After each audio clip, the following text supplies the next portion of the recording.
The David Pakman Show at davidpakman.com. So we have news about Stormy Daniels, and really the news is more about Donald Trump. The lawsuit against Donald Trump by adult film actress Stormy Daniels, who says that Donald Trump and she had an affair, and who claims that the president defamed her earlier this year on Twitter, has been thrown out. A federal judge has said, this is it, it's not going forward.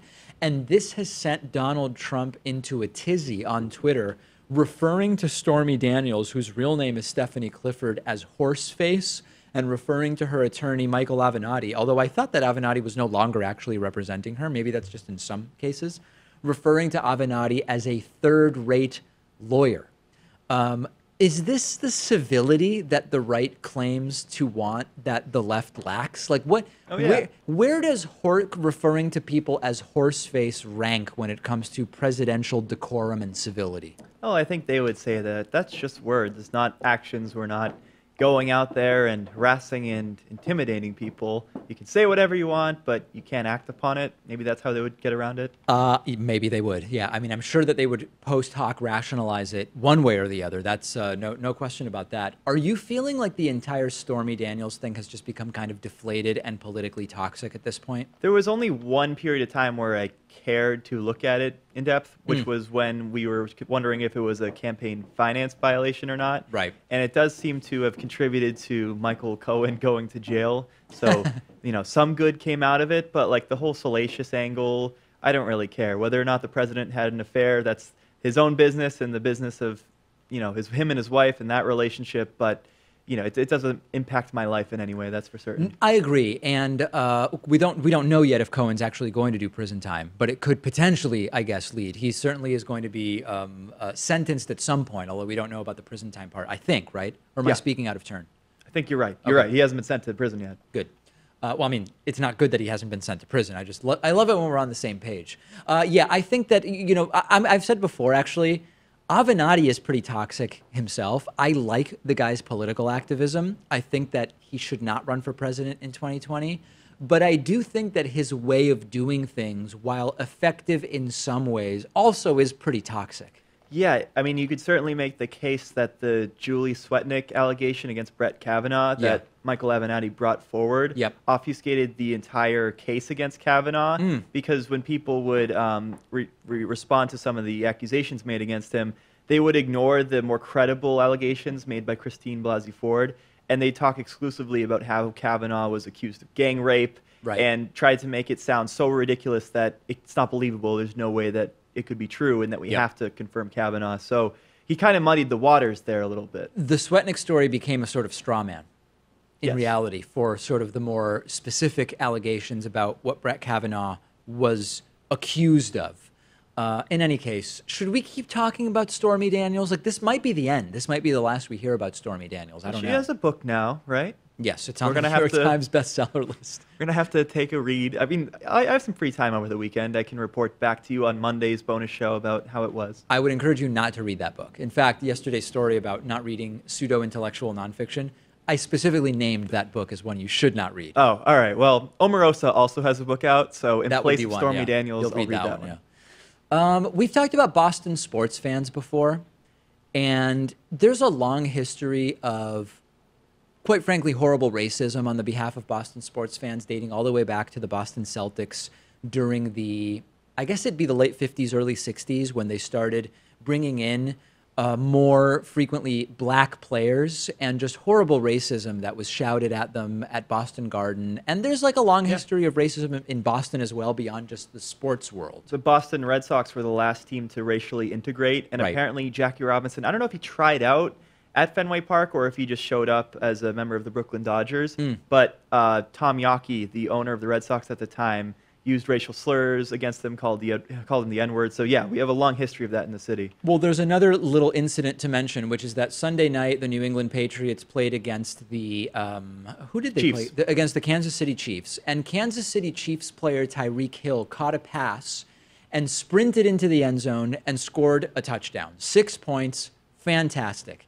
He was running so fast that momentum took him sort of beyond the end zone and right up to the edge of the seats at Gillette Stadium, at which point it is reported that New England fans flipped him off and threw beer at him, which is disgusting and vile and completely not surprising. And at least they didn't use racial slurs. Like, if there's any way that we can say this could have been worse, it's at least they didn't flip him off and throw beer at him and use racial slurs. Yeah, certainly a lack of decorum, I would say. We can't say for certain that it was racially motivated, although given the city's history, you have to suspect that it was. Even if it wasn't, I mean, this is vile regardless. Like, we don't even have to speculate about the racial component. Throwing a beer on an opposing team's player, it's childish and disgusting. Well, the Red Sox and Yankees had a classic American League Division Series last week, and while in New York, coming out of the bullpen, Craig Kimbrell had a beer thrown at him. Is that right? And he's a white player. It didn't hit him, but, it's just kind of another level to all this. Like, I don't know for certain that it was racially motivated, but at the very least, don't waste your beer, right? You don't want to waste your beer. That stuff's expensive. The beer was probably $18. Yeah, that was like $15 worth of beer. It's not worth it. That was thrown on the football player. And if you get kicked out, too, your $100 plus ticket, I mean, actually, if you're sitting in that first row, it's a lot more. You're probably paying several $100 if you waste all more, that. Yeah.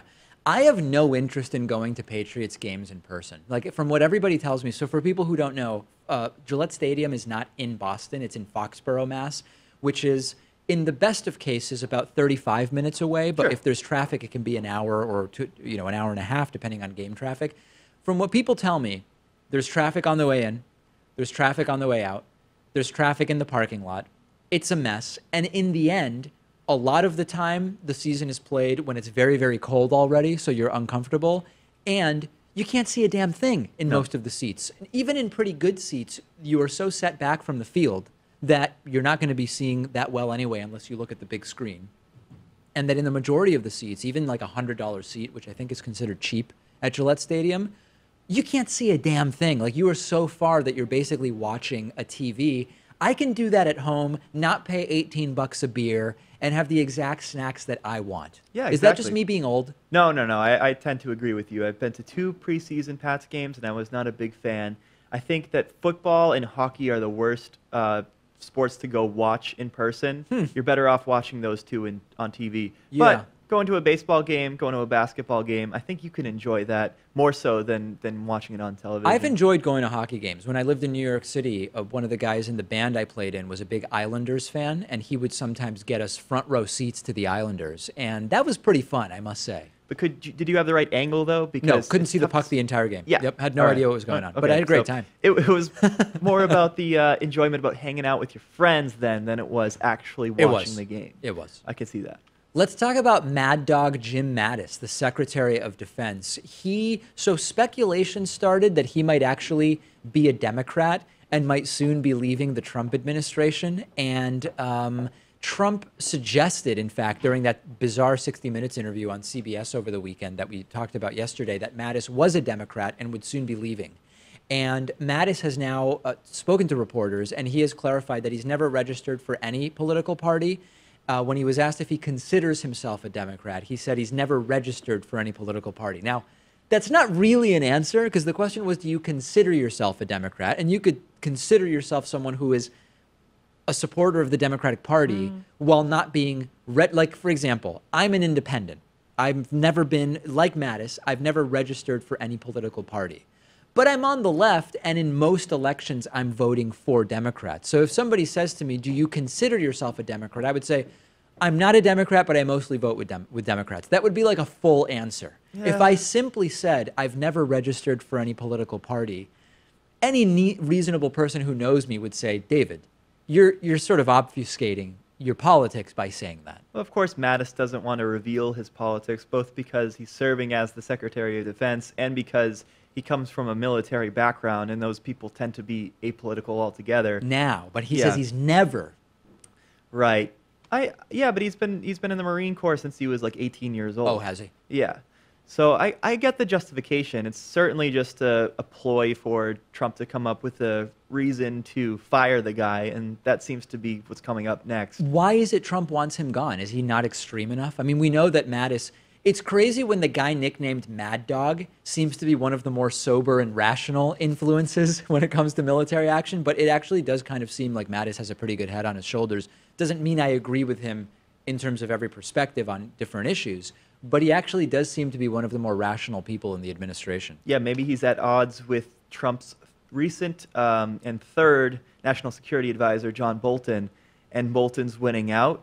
That could be one explanation, and Mattis has to go now. Ultimately, all of the reasonable people are going to leave, and that's what we've seen already in many ways. And I think Rex Tillerson was a despicable Secretary of State in the sense that it is basically bowing at the altar of corporatism, right? Saying ExxonMobil CEO with Russia ties, that's who we want. But you can't deny that he at least understood some of the basic sort of diplomatic principles that are at play when you do geopolitics. And of course, he didn't last that long in the end. Yeah, I would wonder who will replace Mad Dog Mattis as Secretary of Defense. No names come to mind, but I'm sure it's going to be someone crazy. Sarah Palin, maybe? Sarah Palin, that'd be a possibility. Or maybe Dennis Rodman. Just put him in and say, hey, listen, this guy knows Korea better, North Korea better than anybody. There is a job open at ambassador to the UN with Nikki Haley leaving, so Dennis Rodman has 2 jobs available to him now. That would be a possibility, yeah.